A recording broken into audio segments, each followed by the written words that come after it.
कोल्हापूर जिल्ह्यात गेल्या 8 दिवसांपासून जोरदार पावसाला सुरुवात झाली आहे। जिल्ह्यातील गडकिल्ले, धबधबे, तलाव आणि धरणांवर पर्यटकांचा उत्साह पाहायला मिळतोय। दरम्यान पन्हाळा गडावरून आढावा घेतलाय आमचे प्रतिनिधी सतेज औंधकर यांनी। गेल्या 8 ते 10 दिवसापासून कोल्हापूर जिल्ह्यात मुसळधार असा पाऊस कोसळतोय। परिणामी वर्षा पर्यटनासाठी अनेक पर्यटक आहेत ते आता बाहेर पडलेले आपल्याला दिसून येत आहेत। सध्या आपण आहोत पन्हाळ गडावरती आणि या पन्हाळ्याचे धुक्यात हरवलेला पन्हाळा खरं तर पाहण्यासाठी अनेक पर्यटक आहेत ते मोठ्या संख्येनं कोल्हापूरच्या या पन्हाळ गडावरती दाखल झालेले आहेत।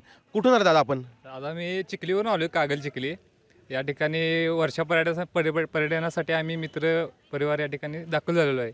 आज बघायला गेलं तर सीन काय वेगळाच आहे, धुकं एकदम जोरात आणि हलकासा पाऊस, त्यासाठी आम्हाला जरा वेगळं वाटलं। आम्ही खाली पायथ्याला होतो, जाता जाता इकडे भेट देऊन वर्षा पर्यटन करून आलो या ठिकाणी। अनेक पर्यटक आहेत ते या ठिकाणी आपले सेल्फी काढतायत, रील्स बनवत आहेत आणि एकूणच जो वर्षा पर्यटनाचा आनंद जो आहे तो या ठिकाणी लुटताना दिसून येत आहेत। त्यामुळं कोल्हापूर जिल्ह्यात अनेक अशी वर्षा पर्यटन स्थळं आहेत, त्या ठिकाणी जाताना मात्र या सगळ्या पर्यटकांनी काळजी घेण्याचं आवाहन जिल्हा प्रशासनाच्या वतीनं करण्यात आलं आहे। सतेज औंधकर, लोकशाही मराठी, पन्हाळगड, कोल्हापूर। लोकशाही मराठी, ऐका, पहा, जागरूक रहा।